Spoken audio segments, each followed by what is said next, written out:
Quartet Knights is a video game based on the original Black Clover manga. With the anime currently rising quickly in popularity, this feels like the perfect time for a Black Clover game. Or perhaps it's still a bit too soon. My name is Globku and this is TGN Anime's review for Black Clover Quartet Knights.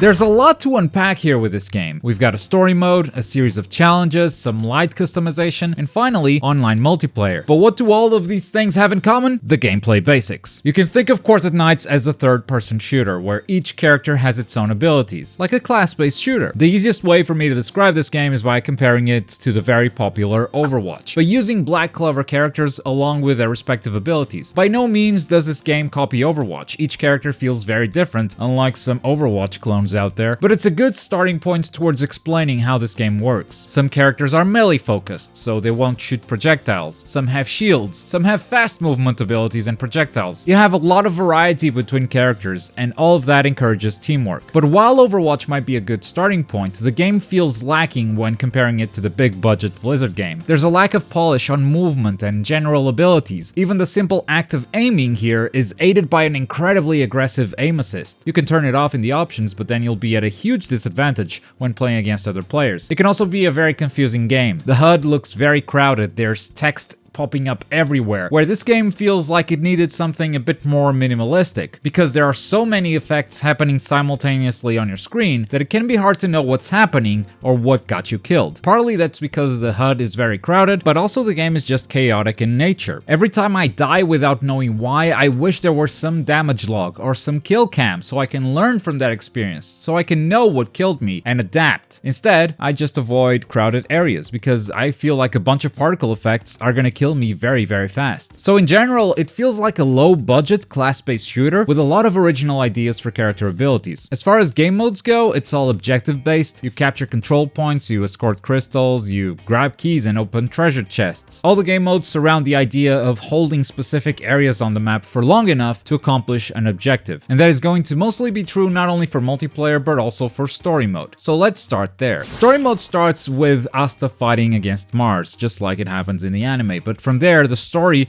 is completely original. There's a new original character that's introduced, and also a lot of Yami in the story, which I definitely appreciated. But what I appreciated the most about the story mode was just the amount of cutscenes and work that existed in those cutscenes. A lot of original anime was created just for this game. The in-game CG cutscenes also look great. There's a lot more facial animation than I was expecting. And then there are also these anime stills with dialogue scrolling by, and the whole thing is voice acted, but you know, anime stills, not the most exciting thing to look at. But overall, presentation-wise, I think they did a great job. On the other hand, what I didn't appreciate as much was the whole mission structure. Almost every single story mission is about killing a group of enemies, a single enemy character, or some sort of lame tutorial for a multiplayer game mode like capturing a control point. And you always have to play as the same character. First, you have to play as Asta, and then you have to play as Yami. Because both characters are actually living through the same story in parallel, doing different things, and learning each perspective was actually pretty interesting. But why do we always have to play as the same character? There are missions where you have people around you. The game could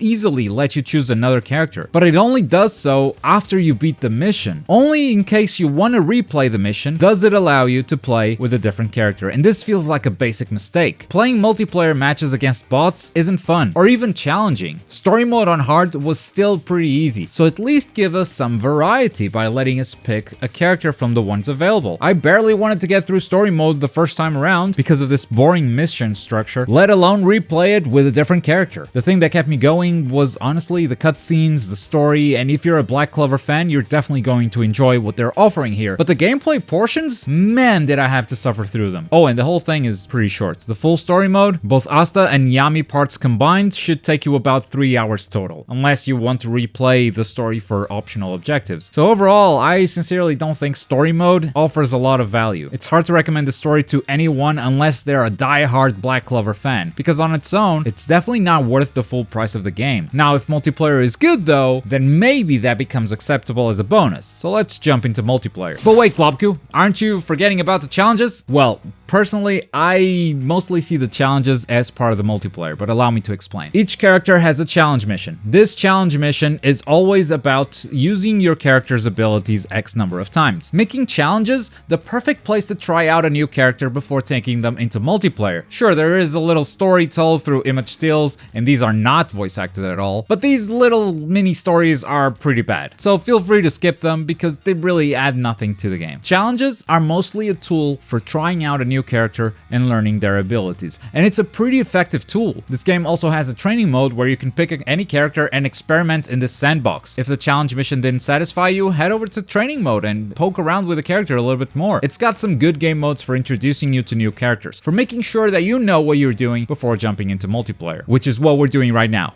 Let's jump into multiplayer. I've covered most of this game's issues at the beginning of the video when talking about gameplay in general, but there are some problems very specific to multiplayer that really bother me. The biggest one is not even the game's fault, and that's its popularity. The game doesn't have a big enough player base to sustain itself. It hasn't even been a week since launch, and it already feels deserted. You head over to custom games, they are completely empty, leaving you with no option but to jump into ranked, whether you want to be serious about this game or you want to try out a new character. Problem is, it's impossible to take this game's ranking seriously, mainly because matchmaking is the absolute worst. The game rarely finds a full group for you to play with or against, and it kinda doesn't matter whether you're queuing up solo or as a party of friends. It's very, very rare for you to find a full lobby of players. And if it doesn't fill a lobby up with players, it's like the game itself loses patience and fills it up with bots. This makes absolutely no sense. Also, this is a game about countering your opponent. There are characters in this game that are direct counters to other characters, but when you're picking your team, you cannot see what the enemies are picking, which means you might actually lose the match before it even starts. Because if the enemy team is lucky enough to pick good counters to your team, then there's nothing you can do about it. You cannot change characters mid-match. You just have to endure as the enemy team absolutely destroys you. There are no bans, no picks, no counter picks, no chance for you to adapt to your enemies. In a game where characters counter each other so hard, this cannot be left to chance, not on a ranked game mode. The only thing you can do to adapt is change your deck, either at the start of the match or every time you die, which is where this game's light customization and progression comes in. You can buy these cards and equip them on your character. Their price is actually pretty low, so it's easy to unlock everything that really matters. Outside of these cards, there are also voice lines and color variations that you can buy as well, but these don't affect gameplay. The cards can be equipped into one of 3 decks, and these decks slightly change 1 or 2 of your character's abilities. Let's take Noelle for example. She's got this shield that she can place with her standard deck. You change to your tank deck, and instead of her placing the shield, she summons the shield around her, allowing her to move the shield around. If you change to your control deck, then instead of her summoning the big shield, she can give small shields to her allies. So as you can see, you can adapt a little bit. It's good for taking your character to different game modes. For instance, if you're gonna be escorting a crystal, maybe you want to take the shield that moves instead of the one that stays in place. But the decks don't make enough of a difference to counterpick someone. So if Asta, for instance, is on the enemy team, chances are he's gonna destroy your shield no matter what shield you have equipped without breaking a sweat. Unless he's a really bad player, but there's no counterpick that will help you then. It's not all bad though. The netcode holds up pretty well. It's very rare to feel any lag at all during matches,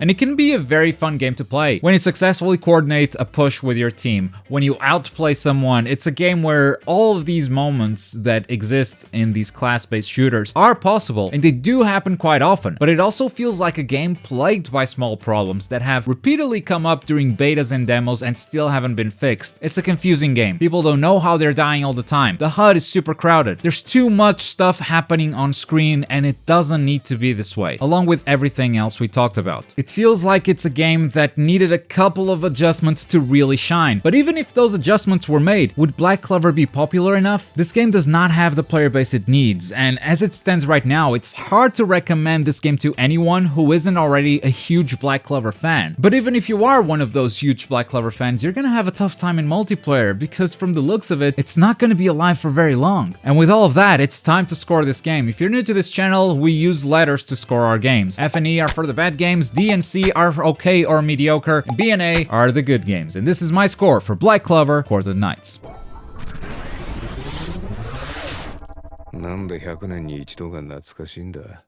Small note about this review score. I am not taking the player base into account here. The reason for that is because the game might not be popular, but it could still be good. A game's quality should never be tied down to its popularity, but it is something that you should keep in mind if you're thinking of buying this game. Because, you know, it's hard to make a case for its single player and the multiplayer is quickly dying. That said, even with a huge number of players, it still needs a lot of polish. It has a lot of good ideas, but poor execution in a lot of places. Making it okay, but seriously, a couple more missteps, and I wouldn't even be able to call this game okay. Thank you for watching our review for Clover Quartet Knights. All the videos and live streams on this channel are Bush powered, so head over to Patreon and find out how you can help us out like these guys right here. But as always, thank you very much for watching. My name is Globku, and I'll see you guys next time. Bye.